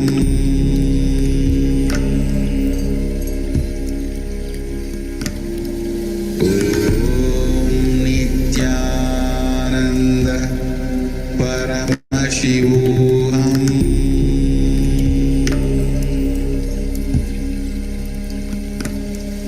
Om Nithyananda Paramashivoham.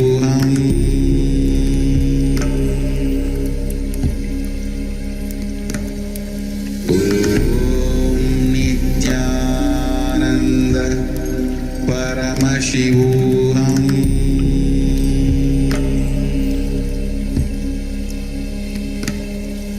Om Nithyananda Paramashivoham.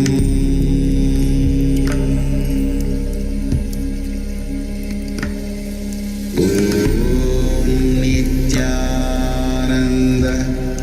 Paramashivoham. Yes, so with this we can we come to the end of this session. So let us conclude this session with Purna mantras. So let us sit straight with the head, neck, and back in a straight line, connecting with Swamiji in the third eye, remembering Swamiji in our third eye, and we'll be chanting the Purna mantra. Om Purnamadav Purnamidam Purnat Purnamudachyate Purnasya Purnamadaya Purnameva Vashishyate. Om Shanti Shanti Shanti. Harihi Om Tat Sat Sarvam Bhagavat Shri Nithyananda Paramashiva Padukarpanamastu. Om Nithyanandam. Yes, so please stay connected. We'll be resuming the sessions. We'll be starting the next session immediately after this session.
Yes, so let us begin this session with Sadguru Vandanam. So let us just chant with the head, neck, and spine in a straight line connecting to Bhagavan in our third eye. Chanting the Sadguru Vandanam, inviting his divine grace and blessings. Nithyanandam Paramasukhadam Kevalam Jnanamurtim Dvandvatitam Gagana Sadrisham Tattvamasya Dilaksham Ekam Nityam Vimalamachalam Sarvadi Sakshi Bhutam Bhavatitam Trigunarahitam Sadgurum Tam Namami. Yes. So a quick security measure from KAILASA's National Security Agency. Any photography, video, and audio recording of any kind is strictly prohibited during all sessions. Please be on mute and be on the camera throughout the class. If you need to step out in any unavoidable situation, please inform the digital security officer or the concerned acharya. So now let us look and dive deeper into what are the patterns, also known as samskaras in Sanskrit. So Bhagavan beautifully shares with us here that engraved memories of a pattern is a samskara. Now we'll look into the beautiful and most powerful process of completing with all our root patterns, which is called the samskara dagana kriya, which means burning all your pain patterns, which is the root of suffering in your life. Samskara dagana kriya is a powerful completion technique to burn the emotional, mental, and physical pains you have experienced and stored in your body, bringing peace to yourself and to the world. We're telling and sharing with all of us that healing our own pain will heal the collective negativity of the whole world. And here we can see that there are various types of pains that we experience, being a physical pain. The mental pain happens whenever what you want does not happen the way you want. So the physical pain is the physical body pain which we experience. And mental pain is something which happens whenever something that we want does not happen the way we expect it to happen. So that is called the mental pain. And emotional pain happens if you are not respected, if you are cheated, or if your trust is breached. There is a common saying, time heals. Understand that time is needed for healing only because you are not ready to face the pain and suffering in a conscious and aware manner at the time of when the incident occurred.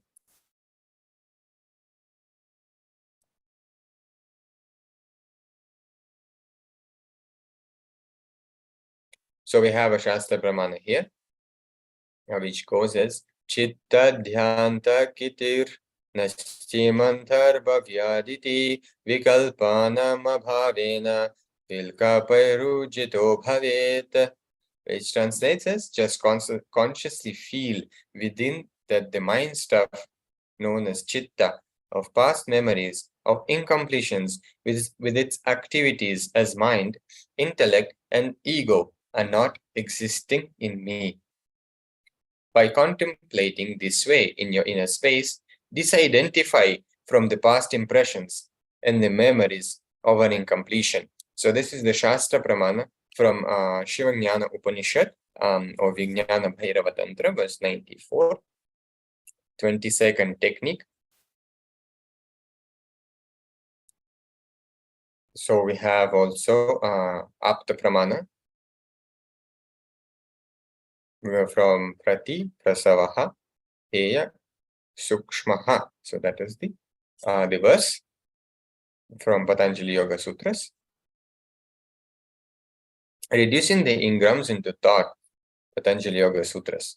So this process of samskara dagana kriya, by talking it out without you responding emotionally to it, to a person who does not respond emotionally to it as well. See, when you have a person who does not console you or criticize you, when you have that person, you will be successful in relieving yourself from that pain engrams.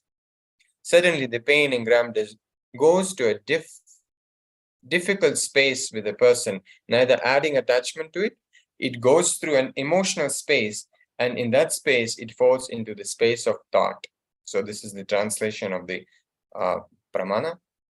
And Patanjali here describes that samskara dagana kriya heals pain of attachment, after which one can immediately unclutch and have that satori experience, which means the glimpse of enlightenment, the glimpse of his true self.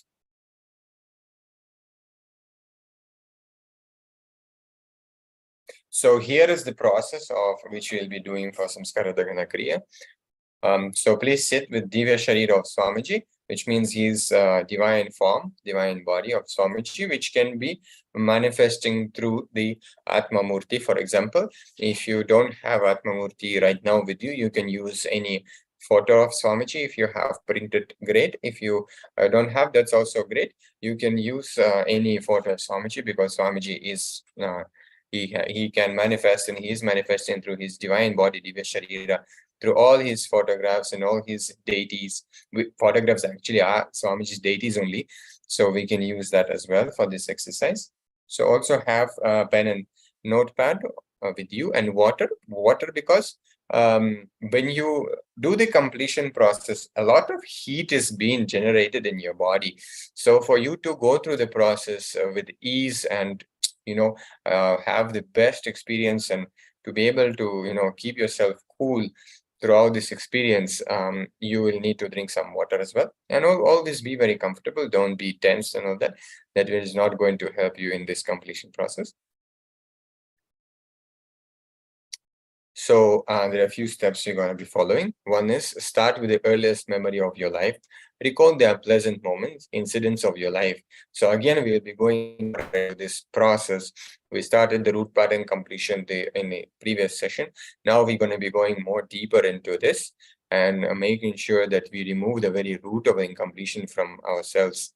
So a second step will be, as you recall each incident, relive it in your inner space intensely, which means go back to the same situation, same emotion, same thinking, same understanding, same very experience, and same space, same power, same identity, etc.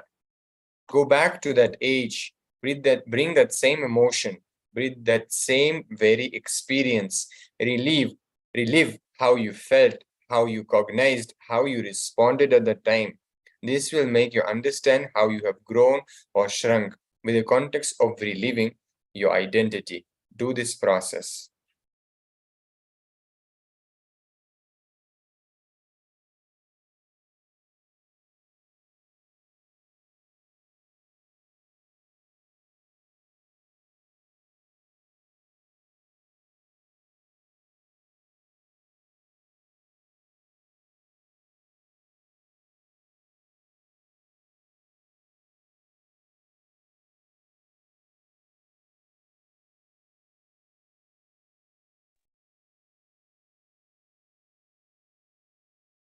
So after reliving, write down each memory as clearly as you are writing a story.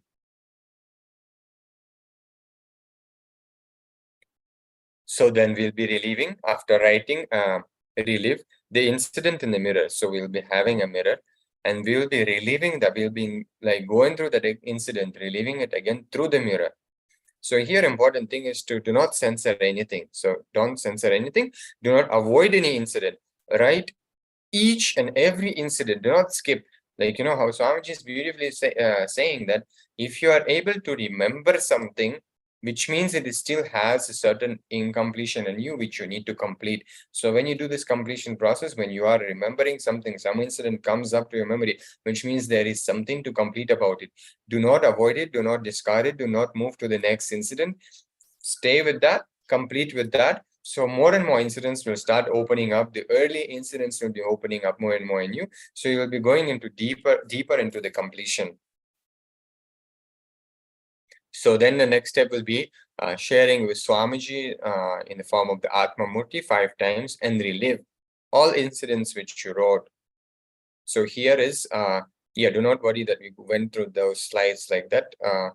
Here you have right now, you can see on the slide the step-by-step guide again, exactly what needs to be done for this Samskara Dagana Kriya, or the SDK process, how it's called in short.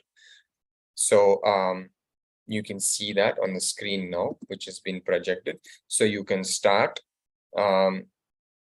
You can go through this. You can pick up 1 or 2 incidents for the sake of the time available right now, and for you to experience the whole science and get a glimpse of the completion, then and learn this technique, which you can take as a gift from this session and manifest it and apply it in your life in every day.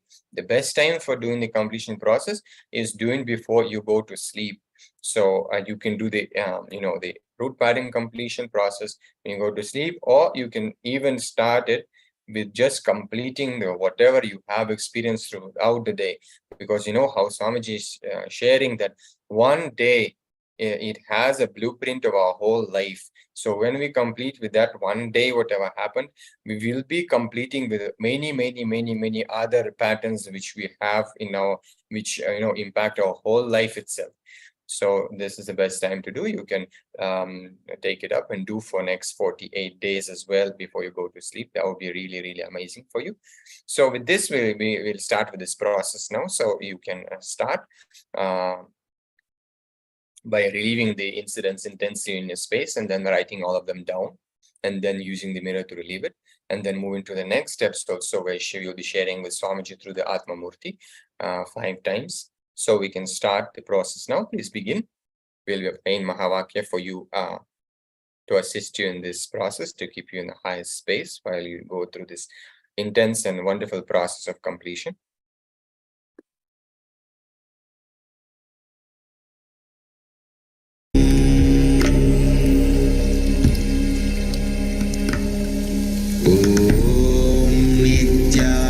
Nithyananda Paramashivoham.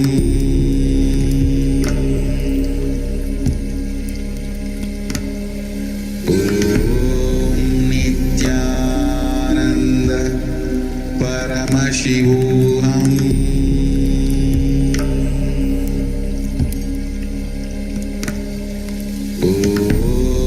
Nithyananda Paramashivoham.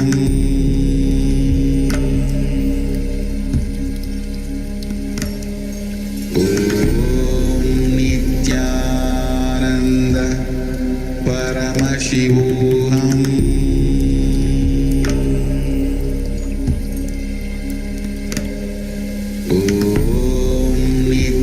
Nithyananda Paramashivoham.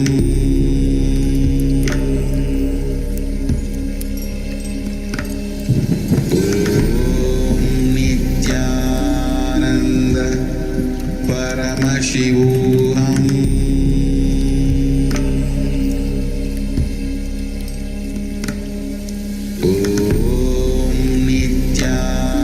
Nithyananda Paramashivoham.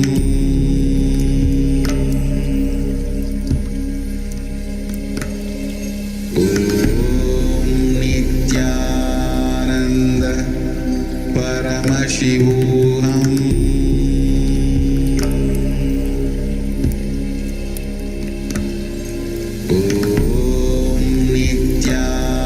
Nithyananda Paramashivoham.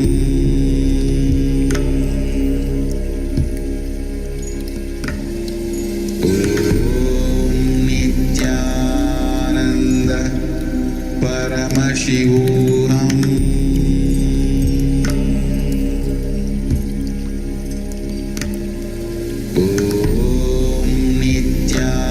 Nithyananda Paramashivoham.